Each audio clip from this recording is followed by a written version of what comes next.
ఆమీన్. సోదరులారా, నేటి జుమ్మా ప్రసంగం సమాధి సంగతులు. ఇన్షా అల్లా సాధ్యమైనంత వరకు ఈ ప్రసంగంలో నేను పూర్తి చేయటానికి ప్రయత్నం చేస్తాను. ఒకవేళ పూర్తి కాకపోతే అల్లాహ్ తాలా దయదలిస్తే మరొక సందర్భంలో మనము మిగిలిన విషయాలను చెప్పుకుంటాం. సోదరులారా, సమాధిలో పరీక్షలు అనేవి నిస్సందేహంగా ఉన్నాయి. ఈ విషయాన్ని లా ఇలాహా ఇల్లల్లా ముహమ్మదు రసూలుల్లా అని కలిమా పలికిన ప్రతి ముస్లిము నమ్మాలి, నమ్మి తీరాలి. ఏమని? మనిషి మరణం తర్వాత సమాధిలో పరీక్షలు ఉన్నాయి అనే విషయాన్ని ప్రతి ముస్లిము నమ్మాలి. నేడు సమాజంలో అనేక వర్గాల వాళ్ళు కొందరు ఉన్నారు. కొన్ని వర్గాల ముస్లింలు సమాధిలో పరీక్షలను నమ్మడం లేదు. ముఖ్యంగా మన కాలంలో మున్కరే హదీస్ అన్నటువంటి వర్గం వాళ్ళు సమాధి శిక్షలను కొట్టిపడేస్తారు. అసలు సమాధి శిక్షలే లేవు, ఇదంతా అబద్ధమని విషయాన్ని వాళ్ళు చెబుతారు. ఎవరైతే సమాధి శిక్షలు లేవు అని పలుకుతారో, ఎవరైతే సమాధిలో ఎలాంటి పరీక్షలు లేవు అని పలుకుతారో అలాంటి వారు కుఫ్రుకు ఒడిగట్టినట్లే. వారు స్వతహాగా ప్రవక్త ముహమ్మద్ సల్లల్లాహు అలైహి వసల్లం వారి మాటలను వాళ్ళు కొట్టిపడేస్తున్నారు.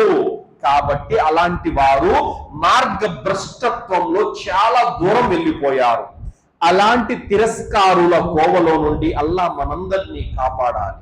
ఎందుకంటే దైవ ప్రవక్త ముహమ్మద్ సల్లల్లాహు అలైహి వసల్లం వారు చెప్పిన ప్రతి మాటను నమ్మి విశ్వసించి ఆచరించిన వాడే ముస్లిం అవుతాడు. సోదరులారా, కావున సమాధి శిక్షలు అనేవి, సమాధి అనుగ్రహాలు అనేవి, సమాధిలో పరీక్షలు అనేవి తప్పనిసరిగా ఉన్నాయి. ఇది తప్పనిసరిగా మనము నమ్మి తీరాలి. అల్లాహ్ సుబ్హానహు తఆలా సూరే అల్ ముమినూన్ 23వ సూరా 100వ ఆయతులో అల్లాహ్ ఏం తెలియజేస్తున్నాడు? లఅల్లి అఅమలు సాలిహన్ ఫీమా తరక్తు కల్లా ఇన్నహా కలిమతున్ హువ ఖాయిలుహా వ మిన్ వరాఇహిం బర్జఖున్ ఇలా యౌమి యుబఅసూన్. అల్లాహ్ ఈ ఆయతులో ఏమంటున్నాడు? నేను వదిలి వచ్చిన లోకంలోకి వెళ్ళి సత్కార్యాలు చేస్తాను అని అంటాడు. ముమ్మాటికి అలా జరగదు. అతను అది అంటున్న ఒక మాట మాత్రమే. వారు మళ్ళీ సజీవులై లేచే రోజు వరకు వారి వెనక ఒక అడ్డు తెర ఉంది అని అల్లాహ్ చెప్పాడు. ఏమంటున్నాడు అల్లాహ్ ఈ ఆయతులో? వ మిన్ వరాయిహిం బర్జఖున్ ఇలా యౌమి యుబఅసూన్. వారు తిరిగి లేపబడే తీర్పు దినం రోజు వరకు వారి మధ్యన బర్జఖ్ అనే అవస్థ ఉంటుంది అని అల్లాహ్ చెబుతున్నాడు. ఒక అడ్డు తెర ఉంటుంది అంటున్నాడు. అడ్డు తెర అంటే ఏంటి? బర్జఖ్ అంటే ఏంటో తెలుసా? భూలోక జీవితానికి మరియు పరలోక జీవితానికి మధ్యలో ఉన్నటువంటి జీవితాన్ని బర్జఖ్ అవస్థ అని అంటారు. మనిషి మరణం తర్వాత సమాధిలోకి వెళ్ళిన తర్వాత అటు పరలోకానికి ఇటు భూలోక జీవితానికి మధ్యలో జీవితమే బర్జఖ్ అవస్థ. దీన్నే సమాధి అవస్థ అని అంటారు. అయితే ఖురాన్లో సమాధి అవస్థ ఉంది అనేదానికి అల్లాహ్ తాలా 23వ సూరా 100వ ఆయతులో దీనికి దలీల్ ఇచ్చాడు. అలాగే ఇమాం ఇబ్నుల్ ఖయ్యూమ్ రహ్మతుల్లాహి అలైహి గారు తెలియజేస్తున్నారు, బర్జఖ్ అనేది దునియాకు మరియు ఆఖిరత్కు మధ్యలో ఉండే జీవితం. ఇందులో మోమిన్కు, ఒక విశ్వాసికి అనుగ్రహం ఉంది, కాఫిర్కి శిక్ష ఉంది అని ఇమాం ఇబ్నుల్ ఖయ్యూమ్ రహ్మతుల్లాహి అలైహి గారు తెలియజేశారు. అలాగే సూరే గాఫిర్ 40వ సూరా 46వ ఆయతులో అల్లాహ్ సుబ్హానహు తఆలా ఫిరౌన్ని ప్రతి ఉదయం సాయంత్రము అగ్ని ముందు ప్రవేశపెట్టబడుతున్నాడన్న విషయాన్ని అల్లాహ్ ఈ ఆయతులో తెలియజేశారు. అన్నారు యురదూన అలైహా గుదువ్వన్ వఅషియ్యా వయౌమ తఖూము స్సాఅతు అద్ఖిలు ఆల ఫిరౌన అషద్దల్ అదాబ్. ఇదిగో అగ్ని, దాని ఎదుట వారు ప్రతి ఉదయం ప్రతి సాయంత్రం రప్పించబడుతూ ఉంటారు. మరి ప్రళయం సంభవించిన నాడు ఫిరౌను జనులను దుర్భరమైన శిక్షలో పడవేయండి అని సెలవీయబడుతుంది. అల్లాహ్ ఈ ఆయతలో ఏం తెలియజేస్తున్నాడు? ప్రతి ఉదయము ప్రతి సాయంత్రము అగ్ని చూపెట్టబడుతుంది సత్య తిరస్కారులకు. ఫిరౌన్ యొక్క అనుయాయులకి అగ్ని చూపించబడుతుంది. ఎక్కడ? సమాధి అవస్థలో ఉండగానే. అయితే సహీహ్ అల్ బుఖారీ 1379వ హదీసులో చెప్పడం జరిగింది, మీలో ఎవరైనా మరణించిన తర్వాత పరలోకంలో అతను నివాసం ఉండబోయే స్థలాన్ని ప్రతి ఉదయము ప్రతి సాయంత్రము దైవ దూతలు చూపటం జరుగుతుంది. ఒక కాఫిరుతో ఏమంటారో తెలుసా?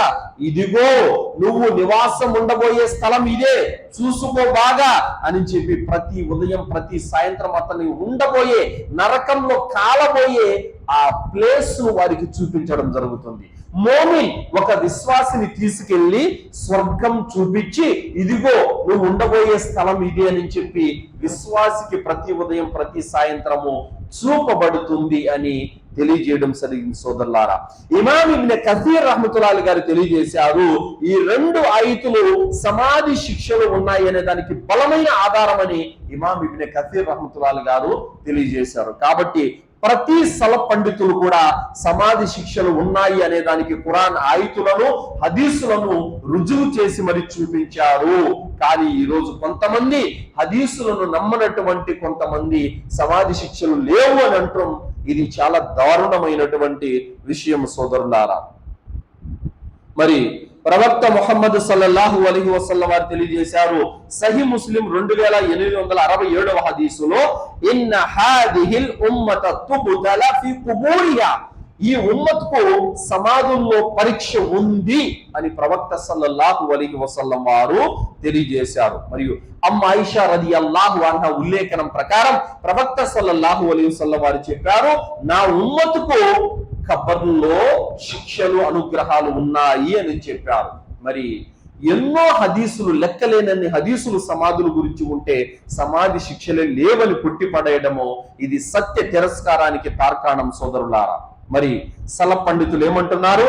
ఇమాం అహ్మద్ బిన్ హంబల్ రహమతుల్లాహి గారు అంటున్నారు, సమాధి శిక్ష అనేది సత్యం, దాన్ని తిరస్కరించిన వాడు అహ్లు సున్నా వల్ జమాత్ యొక్క వర్గానికి దూరంగా వెళ్ళిపోయాడు అని చెప్పారు. ఇమాం తహవీ రహమతుల్లాహి గారు అల్ అకీదా అతహవీ అనే కితాబులో ఆయన రాశారు, సమాధిలో ప్రశ్నలు ఉన్నాయి, సమాధి శిక్ష మరియు అనుగ్రహము 2 సత్యమే, దీన్ని ఒక విశ్వాసి తప్పకుండా నమ్మాలి అని చెప్పారు. అలాగే ఇమాం ఇబ్నుల్ ఖయ్యూమ్ రహమతుల్లాహి గారు తెలియజేశారు, కితాబ్ అర్-రూహ్ అనే కితాబులో రాశారు, సమాధి జీవితం అనేది నిజమైనది, అక్కడ ఆనందము ఉంది మరియు సత్య తిరస్కారకు శిక్ష కూడా ఉంది అని తెలియజేశారు. మరి ఒక దలీలు ఇక్కడ సలఫ్ పండితులు కూడా ఇచ్చారు. ప్రవక్త ముహమ్మద్ సల్లల్లాహు అలైహి వసల్లం వారు నమాజులో చివర్లో తషహుదులో కూర్చున్నప్పుడు అత్తహియాతు లిల్లాహి దువా చదువుతారు, అల్లాహుమ్మ సల్లి అలా ముహమ్మద్ దరూద్ చదువుతారు. దాని తర్వాత ఖబర్ శిక్ష నుండి రక్షించమని కూడా దువా చదువుతారు. అల్లాహుమ్మ ఇన్ని అఊదు బిక మిన్ అదాబిల్ ఖబర్, ఓ అల్లా నన్ను సమాధి శిక్ష నుండి కాపాడు అని దువా చదువుతారు. అయితే ఇక్కడ సలఫ్ పండితులు అంటున్నారు, ఒకవేళ ఖబర్లో శిక్ష లేకపోతే ప్రతి నమాజులో ప్రవక్త గారు ఈ దువా ఎందుకు చదువుతారు అని ప్రశ్నించారు. కాబట్టి సోదరులారా, సహీ అల్ బుఖారీ 1377, సహీ ముస్లిం 588, ఈ 2 హదీసుల్లోనూ ప్రవక్త సల్లల్లాహు అలైహి వసల్లం వారు ఈ దువా నేర్పి ఉన్నారు. అల్లాహుమ్మ ఇన్ని అఊదు బిక మిన్ అదాబిల్ ఖబర్ అనేటువంటి దువా మనకు నేర్పి ఉన్నారు. ఈ దువా మనమందరం కూడా తషహుదులో కూర్చున్నప్పుడు చదువుతాం. అలాగే సోదరులారా, ప్రతి ముస్లిం కూడా ఖబర్ శిక్ష ఉందనే విషయం మీద ఈమాన్ పెట్టాలి. ఇందులో ఏ మాత్రం అనుమానము సందేహం అనేది ఏ ముస్లింకు కూడా పనికిరాదు. సోదరులారా, సమాధి అనేది మనిషి పరలోక జీవితానికి తొలిమెట్టు. పరలోక జీవితానికి తొలిమెట్టు. సోదరులారా, ప్రపంచంలో ఎంతో మంది కోట్లు డబ్బులు సంపాదించినటువంటి ధనవంతులు ఉన్నారు, కార్లు కనిపెట్టినటువంటి వాళ్ళు ఉన్నారు, కార్ల కంపెనీలు తయారు చేసిన వాళ్ళు ఉన్నారు. వాళ్ళు వెళ్ళిపోయారు, వాళ్ళ పేర్లు మాత్రమే ప్రపంచంలో మిగిలిపోయాయి. ఒక్క కారును కూడా తమ సమాధిలోకి తీసుకెళ్ళలేకపోయారు. రియల్ ఎస్టేట్ వ్యాపారాలు చేసే వాళ్ళు ఉన్నారు, పెద్ద పెద్ద బిల్డింగులు కట్టారు, కానీ ఒక్క బిల్డింగ్ను కూడా తమ సమాధిలోకి తీసుకెళ్ళలేకపోయారు. బీరవాలు బ్యాంకులో పట్టకుండా నోట్ల కట్టలు సంపాదించినటువంటి వారు ఉన్నారు, ఒక్క కట్ట డబ్బులు కూడా తమ సమాధిలోకి తీసుకెళ్ళలేకపోయారు. కిలోలు బంగారాలు, టన్నుల బంగారం బిస్కెట్ల రూపంలో దాచుకుని ఉన్నారు బ్యాంకులలో, ఒక్క బంగారు బిస్కెట్ కూడా తనతో పాటు తీసుకెళ్ళలేరు సోదరులారా. ఎందుకంటే సమాధిలో అవి పనికి రావు. సమాధిలో పనికొచ్చేవి మన కర్మలు, మన పుణ్యకార్యాలు మాత్రమే. దైవదూతలు సమాధిలోకి వెళ్ళిన తర్వాత నీ బ్యాంక్ బ్యాలెన్స్ ఎంత, నీ ఇల్లులు ఎన్నున్నాయి, నీ డబ్బులు ఎన్నున్నాయి, నీ బంగారం ఎంత ఉంది, ఇవేం అడగరు. నీ అమలు కరెక్ట్గా ఉందా లేదా, పాపాలకు దూరంగా ఉన్నావా లేదా, మూడు ప్రశ్నలు ప్రధానంగా. నీ దేవుడు ఎవరు, నీ ధర్మం ఏది, నీ ప్రవక్త ఎవరు, ఈ మూడింటికి జవాబులు చెప్పిన వాడే సఫలీకృతుడవుతాడు సమాధిలో సోదరులారా. కావున సోదరులారా, మనిషి ఎకరాలు భూములు కొంటున్నాడు, అవన్నీ కూడా తనతో పాటు పట్టుకెళ్ళలేడు. తనకు కావలసింది 6 అడుగుల గొయ్యి మాత్రమే.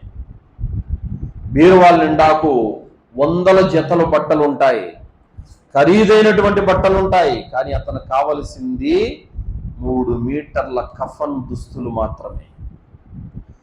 సోదరులారా, సమాధిలో ఎవడు ఆస్తులు, అంతస్తులు, అధికారాలు, భూములు ఏమి తీసుకెళ్ళలేడు. కేవలం తల్లి గర్భంలో నుంచి వచ్చినప్పుడు ఎలా వచ్చాడో అన్ని విడిచిపెట్టి సమాధి ఒడిలోకి వెళ్ళేటప్పుడు కూడా అదే విధంగా వెళ్ళవలసినటువంటి పరిస్థితి వస్తుంది. సోదరులారా, ఒక సలఫ్ పండితునికి కల వచ్చింది. అడిగేవారు అడిగారు, ఇప్పుడు నీ పరిస్థితి ఎలా ఉంది అని. నా ఆస్తులన్నీ నా సంతానం అనుభవిస్తున్నారు, నాతో పాటు మాత్రం నా పాపాలు వచ్చాయి అని అన్నాడు ఆయన. ఏమన్నాడు? నా ఆస్తులన్నీ కూడా నా వారసుల పాలైపోయినాయి, వాళ్ళు అనుభవించుకుంటున్నారు, పాపాలు మాత్రం నాతో పాటు వచ్చాయి అని చెప్పాడు. సోదరులారా, కావున చెబుతున్నటువంటి మాట ఏంటంటే, భార్య పిల్లల కోసం సంపాదించండి, కాదనడం లేదు, కానీ ధర్మాన్ని పూర్తిగా మర్చిపోయి కాదు, ధర్మాన్ని పూర్తిగా పక్కన పెట్టేసి కాదు, ఆచరణను పూర్తిగా విడిచిపెట్టేసి కాదు. సోదరులారా, సంపాదన ఉండాలి, ఉద్యోగం ఉండాలి, బాధ్యతలు ఉంటాయి, కానీ ఆరాధన కూడా జరగాలి, నమాజు కూడా సక్రమంగా ఉండాలి, ఖురాన్ చదవటము ఉండాలి, జిక్ర్ చేయటము ఉండాలి, పుణ్యకార్యాలు చేసుకోవటం ఉండాలి. ఇది ఉంటూ ఉపాధి చేసుకోవాలి. ఉపాధిలో మునిగిపోయి పూర్తిగా ఆరాధన ఎగ్గొట్టేయటం కాదు, సబబు కాదు సోదరులారా. అందుకోసమే పరలోక తొలిమెట్టు సమాధి అవస్థ, దాన్ని ఎప్పుడు కూడా మనము మర్చిపోకూడదు సోదరులారా. ఎందుకంటే ఈ ప్రపంచంలో డబ్బులు కాటు పెట్టుకున్నాం, 1,00,000 రూపాయల మంచం మీద పడుకున్నాం, మెత్తటి పరుపు మీద పడుకున్నాం, ఏసీ, కూలర్, ఫ్యాన్ ఆన్ చేసుకొని హాయిగా నిద్రపోతున్నాం. కానీ సమాధిలో ధనవంతుడైనా, పేదవాడైనా, కూలివాడైనా, అడుక్కునేవాడైనా మట్టిలోనే పడుకోవాలి. ఏసీలు, కూలర్లు, ఫ్యాన్లు ఏమి ఉండవు, చీకటి గదిలోనే ఒంటరిగా ఉండాలి సోదరులారా. మరి ఆ చీకటి గదిలో 3 ప్రశ్నల సమాధానాలు కరెక్ట్ గా ఉంటే గనక నువ్వు పరలోకంలో సఫలీకృతుడు అవుతావు. ఆ 3 ప్రశ్నలకు సమాధానాలు కరెక్ట్ గా లేకపోతే గనక నీవు వైఫల్యం చెందిన వాడవైతావు, అతి భయంకరంగా అక్కడ శిక్షించబడతావు. కావున సోదరులారా, ఈ లోకంలో ఏవైతే మనము చేసుకున్నామో అవన్నీ కూడా ఇక్కడే ఆగిపోతాయి. పరలోకం కోసం ఏ కర్మలైతే చేసుకున్నామో అవన్నీ కూడా మనకు పరలోకానికి పనికొస్తాయి సోదరులారా. కావున ఇహలోకంలో మనం ఉండటానికి ఇల్లు కట్టుకుంటున్నాం, విశాలంగా ఉండాలని మంచి డిజైన్తో, మంచి ఎలివేషన్తో గదులు, బెడ్రూమ్లు, వాష్రూమ్లు, వంటగదులు ప్లానింగ్ ప్రకారం బ్రహ్మాండంగా కట్టుకుంటున్నాం. మరి కొద్ది రోజులు ఉండటానికి ఆ ఇంటి కోసమే అన్ని ప్లానింగులు చేసుకుంటే మనము చావులేని జీవితం కోసం ఇంకెన్ని ప్లానింగులు చేసుకోవాలి? ఈ లోకంలో ఒకడు బతికితే 30, 40, 50, 60 బతుకుతాడు అంతే. కానీ చావులేని జీవితం పరలోకంలో ఉంది. దానికోసం ఇంకెన్ని ప్లానింగ్లు చేసుకోవాలి, ఎంతగా మనం సిద్ధం చేసుకోవాలి. మరి దానికోసం ఏం చేస్తున్నాం? కానీ ఈరోజు బల్ తుసిరూనల్ హయాత దునియా వల్ ఆఖిరతు ఖైరు వఅబ్కా, మీరు మాత్రము ప్రాపంచిక జీవితానికి ప్రాధాన్యత ఇస్తున్నారు, పరలోకాన్ని మాత్రం విడిచిపెట్టేశారని అల్లాహ్ సుబ్హానహు వ తఆలా చెబుతున్నాడు. కాబట్టి ఇహలోకం ఇంటి కోసం ప్లానింగ్ చేసుకున్నారు, కట్టుకున్నారు, మంచిదే. దానికంటే ఎక్కువగా పరలోకం కోసం ప్లానింగ్ చేసుకోండి సోదరులారా. మనిషి చనిపోయాడు. మనిషి చనిపోగానే ఏం చేయాలి? సర్వసాధారణంగా ప్రజలు ఏం చేస్తారంటే, మనిషి చనిపోయిన వెంటనే అతని సమాధిని పాలరాతితో కట్టాలా, గ్రానైట్ తో కట్టాలా, టైల్స్ తో కట్టాలా, లేకపోతే అతని సత్రం ఎలా కట్టాలి, తద్దినానికి ఏం ఏర్పాట్లు చేయాలి, చాలీస్మాకి దస్మాకి ఎంతమందికి భోజనాలు పెట్టాలి, ఇవన్నీ ఆలోచిస్తూ ఉంటారు. వాస్తవానికి మనిషి చనిపోయిన వెంటనే మనం ఏం చేయాలి? ప్రవక్త సల్లల్లాహు అలైహి వసల్లం వారి మాట మనకు గుర్తు రావాలి. ప్రవక్త సల్లల్లాహు అలైహి వసల్లం వారి వద్దకు ఒక జనాజా తీసుకురాబడింది. ప్రవక్త గారిని జనాజా నమాజ్ చదివించమన్నారు. ప్రవక్త గారు అన్నారు, ఇతని మీద అప్పు ఏమైనా ఉందా అని అడిగారు. ఉంది అని అన్నారు. అయితే నేను జనాజా నమాజ్ చదివించను, మీరే చదివించుకోండి అని అన్నారు. ఒక వ్యక్తి లేచాడు, అల్లాహ్ యొక్క ప్రవక్త, ఆ మృతునిపై ఉన్న అప్పు నేను కడతాను, మీరు జనాజా నమాజ్ చదివించండి, బాధ్యత నాది అని అన్నాడు ఆ వ్యక్తి. అప్పుడు ప్రవక్త సల్లల్లాహు అలైహి వసల్లం వారు జనాజా నమాజు చదివించారు, ఖననం చేశారు. మరునాడు అడిగారు, అతని మీద అప్పు తీర్చారా? లేదు ప్రవక్త అన్నారు. మళ్ళీ మరునాడు అడిగారు, అతని మీద ఉన్న అప్పు తీర్చారా? లేదు ప్రవక్త అన్నారు. మళ్ళీ అడిగారు, అతని మీద ఉన్న అప్పు తీర్చారా? తీర్చాను ప్రవక్త అన్నారు. ఇప్పుడు అతని ఆత్మ విడుదల పొందింది అన్నారు ప్రవక్త సల్లల్లాహు అలైహి వసల్లం వారు.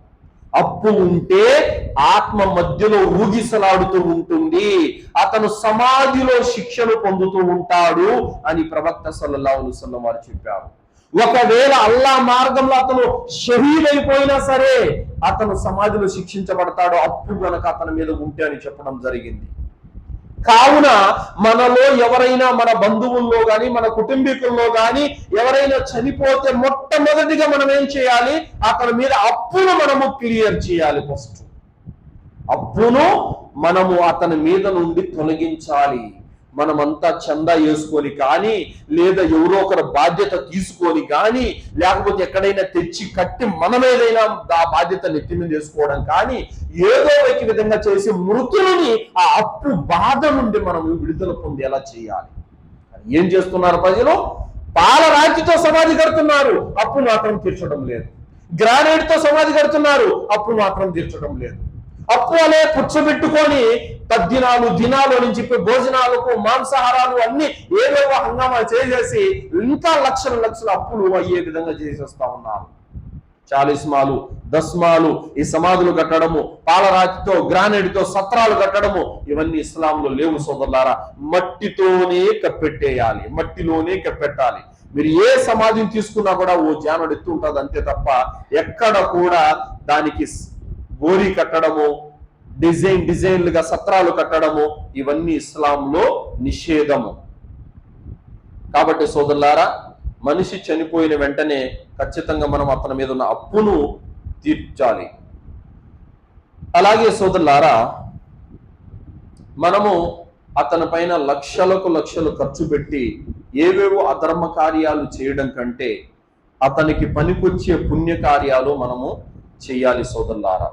ఎందుకంటే అప్పు తీర్చాలి, ఇంకా అతనికి పుణ్యం రావాలంటే సదకాలు చేయాలి, ఇంకా అతని పేరుతో ఏదైనా మస్జిదులకు ఉపయోగపడే వస్తువులు ఇప్పించాలి, ప్రజలకు ఉపయోగపడే త్రాగు నీరు సౌకర్యం ఏర్పాటు చేయాలి. ఇలాంటివి ఏవైనా చేస్తే గనక మృతునికి పుణ్యం కలుగుతుంది, పుణ్యం వస్తుంది. ఆ వస్తువులు ఉపయోగపడుతున్న కాలం. ఫర్ ఎగ్జాంపుల్, ఇప్పుడు మీరు మజీదు కోసము ఒక 20 మూటల సిమెంట్ ఇచ్చారు, మృతుడి పేరు మీదుగా. మీ అమ్మో మీ నాన్నో చనిపోయారు, ఇచ్చారు. ఆ సిమెంటు ఈ గోడలలో ఉన్నంత కాలం ఎంతమంది అయితే ఇక్కడ వచ్చి నమాజ్ చదువుతూ ప్రయోజనం పొందుతున్నారో ఆ పుణ్యం అతనికి ఆగకుండా వస్తూనే ఉంటుంది. అల్హమ్దులిల్లా. ఇది మానేసి మీరు 5 లక్షలు ఖర్చు పెట్టి 10 పొట్టేళ్లు కోసి ఆ రోజు భోజనం పెట్టారు, ఒక రోజు తిన్నారు, కలాస్ అయిపోయింది. ఏంటి లాభం? అలా కాదు, ఎడతెగకుండా అతనికి వచ్చే పుణ్య మార్గాలను వెతకాలి. కావున ప్రవక్త సల్లల్లాహు అలైహి వసల్లం వారు మృతుల పేరు మీదుగా సదకాల్ లాంటివి చేయమని చెప్పారు. ఈ దస్మాలు, ఈ చాలీస్మాలు చేయమని ఎక్కడ కూడా చెప్పలేదు సోదరులారా. తర్వాత చనిపోయిన వ్యక్తి వద్ద కూర్చొని ఏడుపులు, పెడబొబ్బులు, కేకలు పెట్టడం, బోరున విలపించడం ఇది ఇస్లాంలో నిషేధము. సోదరులారా, ఎవరైనా మన కుటుంబీకుల్లో, బంధువుల్లో చనిపోతే సర్వసాధారణంగా ఏడుస్తాం.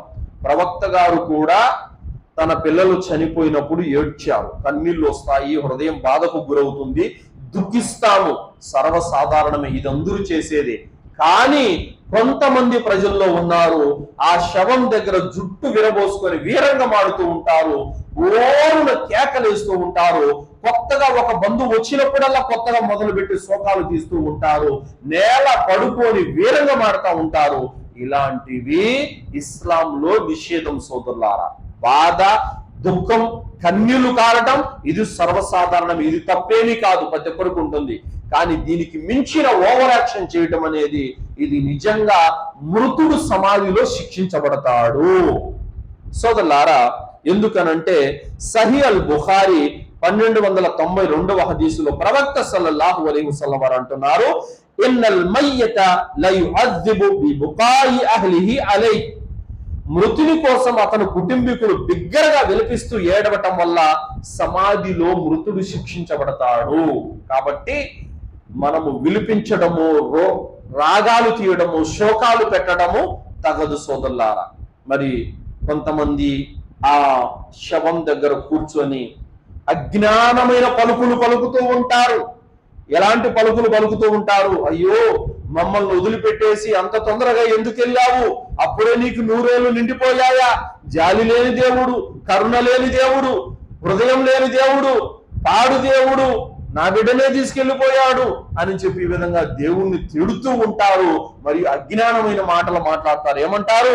అయ్యా, మీ మామయ్య వచ్చాడు, లేసి ఒకసారి చూడు, మీ బాబాయ్ వచ్చాడు, ఒకసారి మాట్లాడు అని ఇలాంటి హద్దులు మీరిపోయినటువంటి మాటలు మాట్లాడటం వల్ల ఇది నిజంగా ఇస్లాం ధర్మానికి వ్యతిరేకమైనటువంటి విధానాలు, అజ్ఞానపు కాలపు విధానాలన్నింటినీ ప్రవక్త సల్లల్లాహు అలైహి వసల్లం వారు ఎప్పుడో తొక్కి పెట్టేశారు.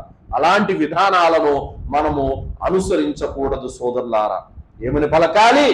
ఏ బాధ వచ్చినా, ఏ కష్టం వచ్చినా, మనిషి చనిపోయినా ఇన్నా లిల్లాహి వ ఇన్నా ఇలైహి రాజిఊన్, మేము అల్లాహ్కు చెందిన వారము, ఆయన వైపునకే మేము మరలిపోవాలి అని పలకాలి. అందుకోసమే ఒక యుద్ధ సందర్భంగా ఒక స్త్రీకి చెప్పారు, అమ్మా, నీ తండ్రి యుద్ధంలో చనిపోయారు, ఇన్నా లిల్లాహి వ ఇన్నా ఇలైహి రాజిఊన్ అని చెప్పింది. అమ్మా, నీ కుమారుడు యుద్ధంలో చనిపోయాడు, ఇన్నా లిల్లాహి వ ఇన్నా ఇలైహి రాజిఊన్ అని చెప్పింది. నీ సోదరుడు యుద్ధంలో చనిపోయాడు, ఇన్నా లిల్లాహి వ ఇన్నా ఇలైహి రాజిఊన్ చెప్పింది.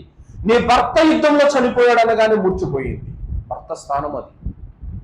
కానీ అంతమంది యుద్ధంలో చనిపోయినా కూడా నా ప్రవక్త క్షేమంగా ఉన్నారు కదా, అది చాలు నాకని చెప్పింది ఆమె. ఎవరు చనిపోయారన్న వార్త చెప్పినా కూడా ఇన్నా లిల్లాహి వ ఇన్నా ఇలైహి రాజిఊన్ చదివిందే తప్ప రొమ్ములు బాదుకుంటూ జుట్టు విరబోసుకొని ఏడవడం, పెడబొబ్బలు పెట్టడం చేయలేదు సోదరులారా. ఎందుకంటే ఇస్లాం నేర్పే విధానం ప్రతి దాంట్లో ఉత్తమంగా ఉంటుంది సోదరులారా. కావున ఎవరైనా చనిపోతే ఇలాంటి ఓరున ఏడవడము, కేకలు పెట్టడము, శోకాలు పెట్టడము చేయరాదు. దుఃఖం అనేది, బాధ అనేది ఉంటుంది. ఇన్నా లిల్లాహి వ ఇన్నా ఇలైహి రాజిఊన్ చదవాలి సోదరులారా. అలాగే చనిపోయిన తర్వాత అతనికి పనికొచ్చేది మన కన్నీళ్లు కాదు, మన దువ్వాలు. అలాగే మన అరుపులు కాదు, అతనిపై అప్పు తీర్చడం వల్ల అతను సమాధి శిక్ష నుండి బయటపడతాడు. మన శోక ప్రదర్శనలు కాదు, మనం చేసే సదకాలు, మృతుని మన్నింపు కోసం ఇస్తిగ్ఫార్, ఇవి పనికొస్తాయి. మన ఏడుపులు, మన కేకలు, మన రాగాలు మృతునికి పనికిరావు.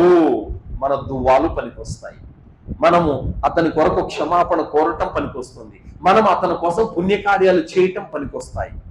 ఏది మృతునికి లాభమో అది చేయాలి. మనం ఏదైతే మృతునికి ఇంకా శిక్ష రెట్టింపు అవుతుందో ఆ పనికి మనం పాల్పడకూడదు. కాబట్టి మీరు శోకాలు పెట్టడం, రాగాలు తీయడం ద్వారా అతనికి శిక్ష ఉంది, కానీ మీరు దువాలు చేయడం ద్వారా, అతని పేరుతో సదకాలు చేయడం ద్వారా అతనికి మేలు ఉంది. కాబట్టి మేలైనటువంటి మార్గాన్ని మనము ఎన్నుకోవాలి.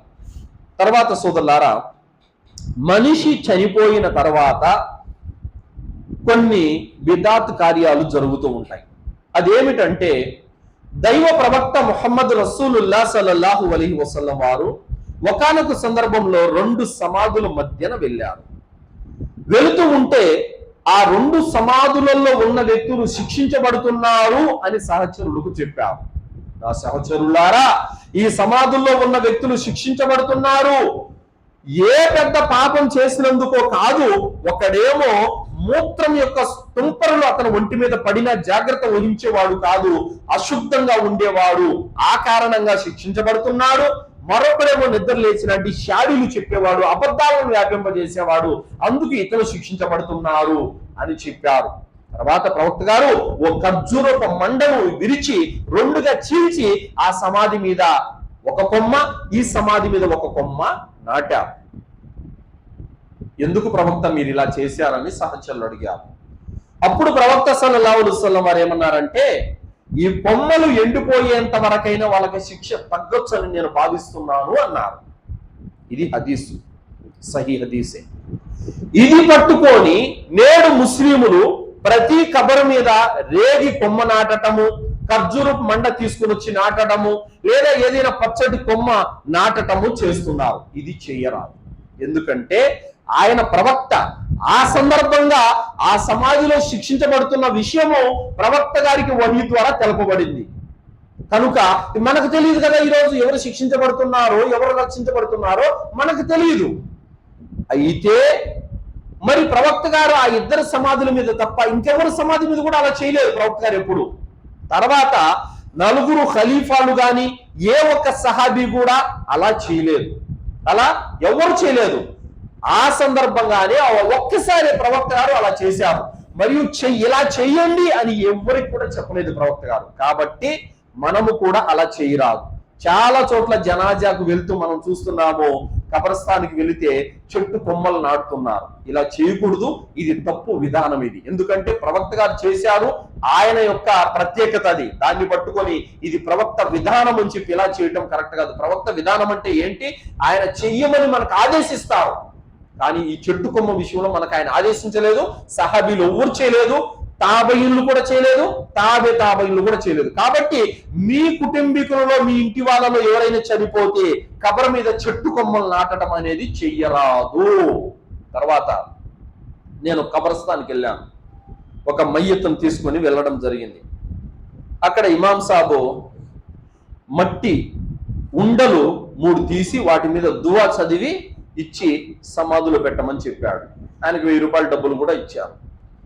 ఈ విధంగా దువ్వాలు చదివి మట్టి ఉండలు ఇచ్చే వాళ్ళని కూడా నేను ఫస్ట్ టైం ఆ రోజు చూశాను. నాకు డౌట్ వచ్చి అడిగాను, గురువు గారు మీరు దీనికి ఆశ్చర్యపోతున్నారా? ఇంకా చాలా కథలు ఉన్నాయి వీళ్ళ దగ్గర. ఖురాన్ ఆయితులు కొన్ని మడిచి మయ్యత్తు పక్కన పెట్టే వాళ్ళు ఉన్నారు.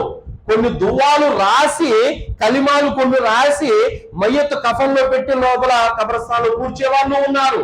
ఇలా కూడా వ్యాపారం చేసుకునే ఆజానుభావులు ఉన్నారు. మీరు దీనికి ఆశ్చర్యపోతున్నారని నాకు కొందరు చెప్పగా నేను మరింత ఆశ్చర్యపోయాను.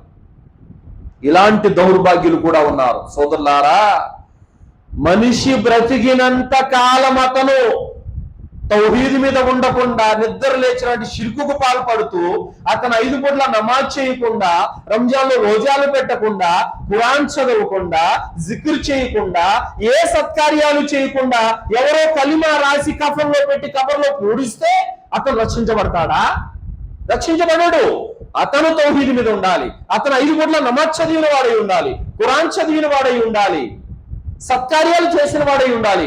అప్పుడు సమాధి శిక్ష నుండి అతను రక్షించబడతాడు. కానీ అతను ఏమి చేయని పాపాత్ముడై ఉండి నువ్వు మాత్రం 10 కలిమాలు రాసి అతని బొగ్గిట్లో పెట్టి కబర్లో పడుకోబెడితే ఏంటి లాభం?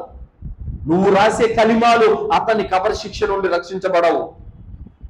ఖురాన్ మొత్తము అక్కడ సమాధిలో అతనితో పాటు పెట్టినా అతను రక్షించబడడు. అతను స్వతహాగా విశ్వసించిన వాడై, అమలు చేసిన వాడై ఉండాలి. కావున ఇలాంటి అజ్ఞాన పనులు కూడా నేటి సమాజంలో జరుగుతున్నాయి. మరి అమర్ బిన్ ఆస్ రదియల్లాహు అన్హు వారు ఈయన మరణ సమయంలో ఏడుస్తున్నారు. అమర్ బిన్ ఆస్ రదియల్లాహు అన్హు వారు మరణ సమయంలో ఏడుస్తున్నారు. కుమారుడు వచ్చాడు, నాన్న ఎందుకు మీరు ఏడుస్తున్నారు, చావుకు భయపడుతున్నారా అన్నాడు. కుమారా, నేను చావుకు భయపడటం లేదు, నా జీవితము 3 దశలుగా ఉంది. మొదటి దశ, నేను ప్రవక్తకు శత్రువుగా ఉన్నాను. అదును దొరికితే ప్రవక్తను చంపాలని కుట్రలు పన్నాను, శత్రువులతో చేతులు కలిపాను. అనేక యుద్ధాలలో ప్రవక్త మీదికి నేను కత్తి దూశాను. అలాంటి స్థితిలో కనుక నేను చనిపోయి ఉంటే నిస్సందేహంగా నేను జహన్నంకు పోయేవాడిని, నరకానికి వెళ్ళేవాడిని. కానీ అల్లా అనుగ్రహం, అల్లా దయ వల్ల నాకు హిదాయత్ దొరికింది. ఇది 2వ దశ. ఎప్పుడైతే ప్రవక్త సల్లల్లాహు అలైహి వసల్లం వారి వద్దకు వెళ్ళి, అల్లా యొక్క ప్రవక్త, నేను కలిమా పలుకుతాను, కానీ గతంలో నా ద్వారా జరిగిన పాపాలు క్షమించబడతాయా అని అడిగాను. ఓ అమర్, నీకు ఇది తెలియదా, ఎవరైతే లా ఇలాహా ఇల్లల్లాహ్ కలిమా పలుకుతారో వారి గతించిపోయిన పాపాలన్నీ క్షమించబడతాయి అని చెప్పగానే నేను ఎంత అదృష్టవంతుని అని భావించాను. ప్రవక్త సల్లల్లాహు అలైహి వసల్లం వారి ముఖం చూడగానే నాకు పరమానంద భరితుడనైపోయాను. ఆ స్థితిలో గనక నేను చనిపోయి ఉంటే అల్హమ్దులిల్లా నేను స్వర్గానికి వెళ్తానని నాకు ఆశ ఉండింది. కానీ దాని తర్వాత కూడా నేను బ్రతికాను. 3వ దశ, ఆ దశలో నేను అధికారాలు అనుభవించాను. చాలా మేము తిరిగాము, తిన్నాము, చేశాము. కానీ ఇప్పుడు నా పరిస్థితి స్వర్గానికో నరకానికో అర్థం కావడం లేదు అని చెప్పి ఆయన ఏడ్చారు. అన్నారు, నా కుమారా, నేను చనిపోతే గనక నా వెనకల ఏడుపులు పెడబొబ్బలు పెట్టే మహిళలందు వస్తారేమో, వాళ్ళని రానివద్దు అని అన్నారు. అగ్గిని పట్టుకొని తిరుగుతారేమో, ఆ అజ్ఞానపు చేష్టలు చేయొద్దు. పూర్తి ప్రవక్త గారి సున్నతి వెలుగులోనే నా కరణ సంస్కారాలు చేయండి. ఓ నా కుమారా, నన్ను కబర్లో కూర్చిపెట్టిన తర్వాత ఒక ఒంటెను కోసి దాని యొక్క మాంసం భాగాలు పంచబడటానికి ఎంత టైం పడుతుందో అంత సమయం నా సమాధి దగ్గర నిలబడి దువా చేయి నా మన్నింపు కోసం అని అడిగాడు. అల్లాహు అక్బర్ కబీరా. ఆ విధంగా అమ్ర్ బిన్ ఆస్ రదియల్లాహు అన్హు వారి యొక్క కుమారుడు ఒంటెను కోసి మాంసం భాగాలు పంచబడే అంతసేపు దువా చేశారు. ఎందుకు అడిగారమ్మని తెలుసా? ఈలోపు దైవదూతలు రావటము, దైవదూతలు వచ్చే ముందర నేను ప్రశ్నలకు జవాబులు సిద్ధం చేసుకుంటాను అని చెప్పారు. నాకు కాస్త ధైర్యంగా ఉంటుంది, మీరు నా సమాధి దగ్గర నిలబడండి, ఎందుకంటే మీరు వెళ్ళిపోయిన తర్వాత దైవదూతలు వచ్చేస్తారు. కాబట్టి కాసేపు ఆగి నా మన్నింపు కోసం, మగ్ఫిరత్ కోసం దువా చేయండి అని అన్నారు. కాబట్టి ఎవరైనా మీ కుటుంబీకులు చనిపోతే సమాధి వద్ద మీరు మగ్ఫిరత్ కోసం దువా చేయొచ్చు. ఎవరి కోసం? మృతుని మన్నింపు కోసం దువా చేయొచ్చు. కానీ కొంతమంది ఏం చేస్తున్నారు, అక్కడికి వెళ్ళి కోరికలు అడుగుతున్నారు. ఇది రాంగ్, ఇది షిర్క్ అవుతుంది. కోరికలు అడగకూడదు. అలాగే సమాధిలో ఉన్న వారిని డైరెక్ట్ గా మనము యా అబ్దుర్ రహమాన్, యా అబ్దుర్ రహీం అని పిలవకూడదు. అర్థమైందా? అల్లాహ్తో మన్నింపు కోరాలి. అల్లా నా తండ్రిని క్షమించు ప్రభు, అల్లా నా తల్లిని క్షమించు ప్రభు అని చెప్పేసి అల్లాహ్ను క్షమాపణ కోరాలి మృతుల కోసం. కానీ వీళ్ళు ఏం చేస్తున్నారు, డైరెక్ట్ గా దర్గాల వద్దకు వెళ్ళిపోయి కోరికలు అడుగుతున్నారు. ఇది షిర్క్ అవుతుంది. కాబట్టి ఆ విధంగా అమ్ర్ బిన్ ఆస్ రదియల్లాహు అన్హు వారు తన కుమారునికి హితోపదేశం చేశారు. కాబట్టి ఇక్కడ ఒక సహాబీ కూడా నా సమాధి మీద పచ్చ కొమ్మ నాటండి, లేకపోతే పూల దండలు వేయండి ఏం చెప్పలేదు. నా మన్నింపు కోసం దువా చేయండి అని అడిగారు. కాబట్టి మనం కూడా హితబోధ చేయవచ్చు. ఒకవేళ నేను చనిపోతే నా మన్నింపు కోసం దువా చేయండి అని. సోదరులారా, ఇమామ్ ఇబ్నే తైమియా రహ్మతుల్లాహి గారు తెలియజేస్తున్నారు, సమాధుల పైన పచ్చి కొమ్మలు లేదా చెట్లు లేదా పూలదండలు వేయటం అనేది షరియతులో ఆధారం లేనటువంటి పని. మజ్ము అల్ ఫతావా ఇబ్నే ఉసైమీన్ రహ్మతుల్లాహి గారు తెలియజేస్తున్నారు, ప్రతి సమాధి పైన పచ్చి కొమ్మ నాటడం అనేది ఒక బిదాత్ కార్యం. ఎందుకంటే ఇది ప్రవక్తకే ప్రత్యేకం, ప్రవక్త చేసిన పని. కానీ దాన్ని మనం సాధారణంగా ఆచరించాలని ఆయన నుండి మనకు ఎలాంటి ఆదేశము లేదు. షేక్ ఇబ్న్ బాజ్ రహ్మతుల్లాహి గారు తెలియజేశారు, సమాధుల పైన పూలు లేదా పచ్చి కొమ్మలు లేదా చెట్లు నాటడం అనేది సున్నత్ కాదు, సహాబాల విధానం కూడా కాదు. దీన్ని ఆచారంగా చేసుకోవటం అనేది ఒక బిదాత్ కార్యం అని తెలియజేయడం జరిగింది. కాబట్టి సోదరులారా, ఎవరు కూడా సమాధులలో పూడ్చిపెట్టిన తర్వాత చెట్టు కొమ్మలు నాటటము చేయరాదు, ఇంకా ఏమైనా మట్టి ఉండలు పెట్టడం కానీ, ఖురాన్ ఆయతులు పేపర్లు పెట్టడం కానీ ఇలాంటివి చేయరాదు. అలాగే సోదరులారా, సమాధిలో మనిషిని పూడ్చిపెట్టిన తర్వాత ఏం జరుగుతుంది? మున్కిర్ నకీర్ అనే ఇద్దరు దైవదూతలు వస్తారు. విశ్వాసికి మొదటిగా విశ్వాసి వద్దకు వస్తారు. వాళ్ళు ఎలా ఉంటారు? చాలా అందంగా ఉంటారు. మిలమిల మెరుస్తున్న పున్నమి చంద్రుని వలె వాళ్ళ ముఖం ఉంటుంది. సువాసనలతో కూడినటువంటి దుస్తులు ధరించి ఉంటారు. వాళ్ళు వస్తారు, లేపుతారు. మన్ రబ్బుక, నీ ప్రభు ఎవరు? నా ప్రభు అల్లాహ్ అని సమాధానం ఇస్తాడు. మా దీనుక, నీ ధర్మం ఏది? నా ధర్మం ఇస్లాం అని సమాధానం ఇస్తాడు. మన్ నబియుక, నీ ప్రవక్త ఎవరు? నా ప్రవక్త ముహమ్మద్ సల్లల్లాహు అలైహి వసల్లం అని చెప్తారు. నాలుగో ప్రశ్న, ఇవన్నీ నీకు ఎలా తెలుసు అని అడుగుతారు. నేను ఖురాన్ చదివాను అని చెప్తాడు సమాధానం. మరి చదవకపోతే లా అద్రి, నాకు తెలియదని చెప్తాడు. ఆ విధంగా ఎప్పుడైతే 3 ప్రశ్నలకు సమాధానం చెప్పాడో ఆకాశం నుండి పిలుపు వినపడుతుంది. నా దాసుడు సత్యం పలికాడు, అతని కోసము స్వర్గం యొక్క పడక సిద్ధం చేయండి, స్వర్గపు దుస్తులు తొడిగించండి, స్వర్గం వైపు ఉన్న కిటికీ ఓపెన్ చేయండి అని అల్లాహ్ సుబ్హానహు వ తఆలా ప్రకటన వెలువడుతుంది. సోదరులారా, అల్హమ్దులిల్లాహ్. దాని తర్వాత అతను హాయిగా పడుకొని ఉంటాడు.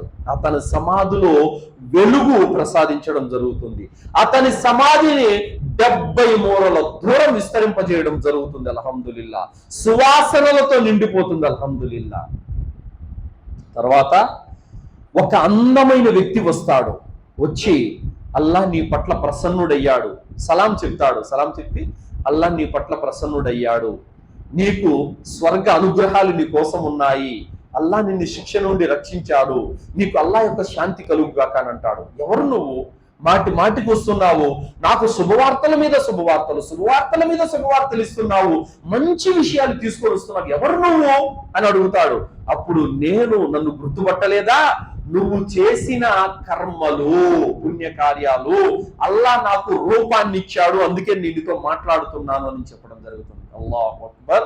మనము చేసిన నమాజులు, మనం చేసిన సత్కార్యాలు, ఉపవాసాలు, జిక్రు, ఇవన్నీ కూడా రూపం దాల్చి మన కళ్ళెదుట వచ్చి మనతో మాట్లాడుతాది సోదరులారా. అల్హమ్దులిల్లాహ్. మరి ఇది విశ్వాస స్థితి. అవిశ్వాసి స్థితి ఎలా ఉంటుంది? మున్కిర్ నకీర్ దైవదూతలు వస్తారు. వాళ్ళ కనుగుడ్లు నీలి రంగులో ఉంటాయి, పండ్లతో కూరలు, ఆవు కొమ్ముల వలె కూరలు ఉంటాయి. ఆ కొమ్ములతో నేలను చీల్చుకుంటూ వస్తారు. వాళ్ళను చూస్తే బింబెలెత్తిపోతాడనమాట. మురికి పట్టినటువంటి దుర్వాసన కలిగిన దుస్తులతో వస్తారు. మహా కర్ణ కఠోరంగా ఉంటారు. వారి స్వరం వింటేనే భూమి బద్దలైపోతుంది. అంత కర్ణ కఠోరంగా వాళ్ళ స్వరం ఉంటుంది. గద్దింపుతో ఉంటారు. మన్ రబ్బుక, నీ దేవుడు ఎవరు? నాకు తెలియదని అంటాడు. నీ ధర్మం ఏది? నాకు తెలియదని అంటాడు. నీ ప్రవక్త, ఆయన గురించి నీ అభిప్రాయం ఏంటి? నాకు తెలియదు, వాళ్ళు వీళ్ళు అనుకుంటుంటే విన్నాను, నాకేం తెలియదని అంటాడు. ఆకాశం నుండి పిలుపు వినబడుతుంది. ఇతడు అబద్ధం పలికాడు, అసత్యం పలికాడు, అతని కోసం అగ్ని పడకను సిద్ధం చేయండి, అగ్ని దుస్తులు ధరించండి, అతనికి అగ్ని వైపున్న కిటికీ తెరవండి అని ప్రకటన వెలువడుతుంది. దాని తర్వాత మూగ, చెవిటి, గుడ్డివాడైనటువంటి ఒక దైవ దూత ఇనుప సుత్తిని తీసుకొని వస్తాడు. ఆ ఇనుప సుత్తితో ఒక్క దెబ్బ వేయటం జరుగుతుంది. అతన్ని మట్టిలో కలిసిపోతాడు. మళ్ళీ అతను మామూలు మనిషిగా మారిపోతాడు. ఆ దెబ్బకు అతను గావు కేక పెడతాడు. ప్రవక్త సల్లల్లాహు అలైహి వసల్లం అన్నారు, మానవులు, జిన్నాతులు తప్ప ఇంకా ప్రతి ప్రాణి కూడా ఆ గావు కేక వింటుందని చెప్పడం జరిగింది. ఈ విధంగా సమాజంలో విశ్వాసికి ఒక విధంగా, అవిశ్వాసికి ఒక విధంగా జరుగుతుంది సోదరులారా. మరి అదే విధంగా సహీ ఇబ్నే హిబ్బాన్ 3013వ హదీసులో చెప్పడం జరిగింది. ఆ వ్యక్తి సమాధిలో పడుకున్న తర్వాత తల వైపు నుండి శిక్షించే దైవదూతలు వస్తారు, ఎడమ వైపు నుండి శిక్షించే దైవదూతలు వస్తారు, కుడి వైపు నుండి శిక్షించే దైవదూతలు వస్తారు, కాళ్ళ వైపు నుండి శిక్షించే దైవదూతలు వస్తారు, నలువైపుల నుండి శిక్షించడానికి దైవదూతలు వస్తారు. ఒకవేళ విశ్వాసి గనక అయితే కుడి తలవైపు వచ్చినప్పుడు నమాజ్ అడ్డుకుంటుంది. ఇతను 5 పూట్ల నమాజ్ చదివాడు కాబట్టి ఈ ద్వారం గుండా నువ్వు రాలేవు అని చెప్పి దైవదూతలను అడ్డుకోవడం జరుగుతుంది. అలాగే కుడివైపు నుండి దైవదూతలు వస్తారు శిక్షించే వాళ్ళు, అప్పుడు జకాత్ అడ్డుకుంటుంది. ఎడవైపు నుండి వస్తారు, అప్పుడు ఉపవాసం అడ్డుకుంటుంది. కాళ్ళ వైపు నుండి వచ్చినప్పుడు సదకాలు, బంధుత్వము ఇవన్నీ కూడా అడ్డుకుంటాయి. 4 వైపులా అతను చేసుకున్న మంచి కార్యాలు దైవదూతలను రానికుండా అడ్డుకుంటాయి. అప్పుడు అతను సేఫ్, అల్హమ్దులిల్లా, సురక్షితంగా ఉంటాడు.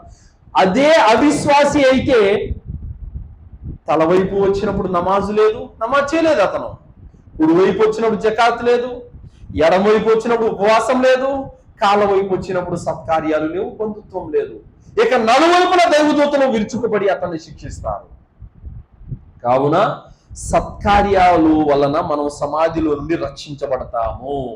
పుణ్యకార్యాల వలన మనం సమాధి శిక్ష నుండి బయటపడతాము. కాబట్టి సోదరులారా, తప్పనిసరిగా సత్కార్యాలు, పుణ్యకార్యాలు అనేవి మనం చేసుకుంటే సమాధి శిక్ష నుండి మనము రక్షించబడే అవకాశం ఉంది. సమాధిలో అనేక కారణాల చేత శిక్షలు ఉంటాయి సోదరులారా. షిర్కుకు పాల్పడినందుకు, కుఫ్రుకు పాల్పడినందుకు, మూత్ర విసర్జనలో అపరిశుద్ధతకు పాల్పడినందుకు, అబద్ధాలు చెప్పినందుకు, చాడీలు చెప్పినందుకు, బంధుత్వాలు తెంచుకున్నందుకు, ఖురాన్ చదవనందుకు, నమాజు పట్ల నిర్లక్ష్యం వహించినందుకు, వీటన్నిటికీ శిక్షలు ఉన్నాయి సమాధిలో సోదరులారా. కావున సమాధి శిక్ష నుండి మనల్ని మనము కాపాడుకోవాలి. అందుకోసమే ముఖ్యంగా కొన్ని దువాలు ప్రవక్త సల్లల్లాహు అలైహి వసల్లం వారు నేర్పారు. కావున మనం అందరం కూడా దువా అనేది నమాజులో తషహుదులో కూర్చున్నప్పుడు అత్తహియా తర్వాత అల్లాహుమ్మ సల్లి తర్వాత దువా అనేది చదవాలి సోదరులారా. ఈ దువా వచ్చేసి సహీహుల్ బుఖారీ 1377వ హదీసులో ఉంది. అల్లాహుమ్మ ఇన్ని ఆఊదు బిక మిన్ అదాబిల్ ఖబ్ర్, ఓ అల్లాహ్ నన్ను సమాధి శిక్ష నుండి రక్షించు. వమిన్ అదాబి జహన్నం, మరియు నరకాగ్ని నుండి నన్ను కాపాడు. వమిన్ ఫిత్నతిల్ మహ్యాయ వల్ మమాత్, మరియు నికృష్టమైనటువంటి చావు నుండి నన్ను కాపాడు, ఈ ఫిత్నా నుండి నన్ను రక్షించు. వమిన్ షర్రి ఫిత్నతిల్ మసీహి దజ్జాల్, మరియు దజ్జాల్ యొక్క ఫిత్నా నుండి కూడా నన్ను కాపాడు అని దువా చేయాలి. ఈ విషయంలో కబర్ శిక్ష నుండి, జహన్నం నుండి, నికృష్టమైన మరణం నుండి, మరియు మసీహ్ దజ్జాల్ నుండి 4 కీడుల నుండి రక్షించమని ప్రవక్త సల్లల్లాహు అలైహి వసల్లం వారు దువా నేర్పారు. కాబట్టి మస్జిద్ కమిటీ వాళ్ళు ఎవరైనా సరే ఒక చిన్న పేపర్లో దువా అక్కడ తీస్తే అందరూ కూడా నేర్చుకుంటారు. అల్హమ్దులిల్లాహ్, ప్రధానమైనటువంటి దువా ఇది. కావున అందరూ కూడా తప్పనిసరిగా ఈ దువా నేర్చుకోండి సోదరులారా. కావున తప్పనిసరిగా మనము సమాధి శిక్ష నుండి రక్షించబడాలంటే మనకు సత్కార్యాలు, పుణ్యకార్యాలు కావాలి. అవి లేవంటే గనక ఖచ్చితంగా మనం సమాధిలో అతి భయంకరంగా శిక్షించబడతాం. ఒక తేలు మన పక్కకు వచ్చింది అనుకోండి, మనం కంపరంగా చెదిరించుకొని భయపడిపోతాం. ఒక పెద్ద సర్పం వచ్చింది అనుకోండి, బెంబేలెత్తిపోతాం. మరి అలాంటిది ప్రవక్త సల్లల్లాహు అలైహి వసల్లం వారు అంటున్నారు, ఒక సమాధిలో తిరస్కారిని శిక్షించడానికి ఒక తిన్నీన్ పాములు వదలటం జరుగుతుంది. తిన్నీన్ అంటే 99 తిన్నీళ్ళ పాములు, అంటే ఒక తిన్నీన్ అంటే 70 సర్పాలు. ఒక సర్పానికి 7 తలలు. ఆ పాము గనక కాటేస్తే అతను కొన్ని సంవత్సరాల వరకు ఏడుస్తూనే ఉంటాడు సోదరులారా. మరి అంత భయానకమైనటువంటి శిక్షలు ఉన్నాయని తెలుసు కూడా మనం చల్లగా నిద్రపోతున్నాము. నమాజుకు టయానికి రావడం లేదు, చేత్తో ఖురాన్ పట్టుకొని చదవడం లేదు, ఈ వేళ్లతో జిక్రు చేయటం లేదు, మరి కంటితో అల్లాహ్తో కన్నీళ్లు గార్చి మనం దువా చేసుకోవడం లేదు. అల్లాహ్ నా పాపాలు క్షమించు, నా తప్పులు క్షమించు అని నరకాన్ని తలుచుకోవడం లేదు, తీర్పు దినాన్ని తలుచుకోవటం లేదు, అల్లాహ్ దర్బార్లో నిలబడే రోజును తలుచుకోవటం లేదు. నిమ్మలంగా ఉన్నాం, ఏదో మనకు స్వర్గం అంతా ఖాయమైపోయినట్టు. కావున ఖచ్చితంగా పరలోకాన్ని తలుచుకోవాలి. సమాధిలో అనేక విషయాలు జరిగేటివి ఇంకా చాలా ఉన్నాయి. వాటన్నిటిని కూడా మనం తెలుసుకొని జ్ఞానంతో ఆచరిస్తూ మనము పరలోకానికి సిద్ధం చేసుకోవాలి సోదరులారా. అల్లాహ్తో దువా చేస్తూ ముగిస్తున్నాను. విన్నటువంటి విషయాలపైన సదాచరణ చేసే సద్బుద్ధిని అల్లాహ్ మనందరికీ ప్రసాదించుగాక. అల్లాహ్ సుబ్హానహు వ తఆలా మనందరిని కూడా సమాధి శిక్ష నుండి, నరకం నుండి కాపాడుగాక. అల్లాహ్ తాలా మనల్ని, మన కుటుంబీకుల్ని స్వర్గంలో ఉన్నతమైన స్థానాల్లో ప్రవేశింపజేయుగాక. అల్లాహ్ సుబ్హానహు వ తఆలా మనందరికీ కూడా స్వచ్ఛమైన తౌహీద్పై జీవితం గడిపే భాగ్యాన్ని ప్రసాదించుగాక. అల్లాహ్ సుబ్హానహు వ తఆలా మనందరినీ కూడా షిర్కు నుండి, కుఫ్ర్ నుండి, బిదాతు నుండి, శైతాన్ యొక్క కీడుల నుండి, మహమ్మారి యొక్క రోగాల నుండి కాపాడుగాక. ఆమీన్. వాఖిరు దావానా అల్హమ్దులిల్లాహి రబ్బిల్ ఆలమీన్. బారకల్లాహు లనా వలకుం ఫిల్ ఖురానిల్ అజీమ్ వస్తగ్ఫిరుల్లాహి వలిసైరిల్ ముస్లిమీన్ ఇన్నహు తఆలా జవాదుల్ కరీం.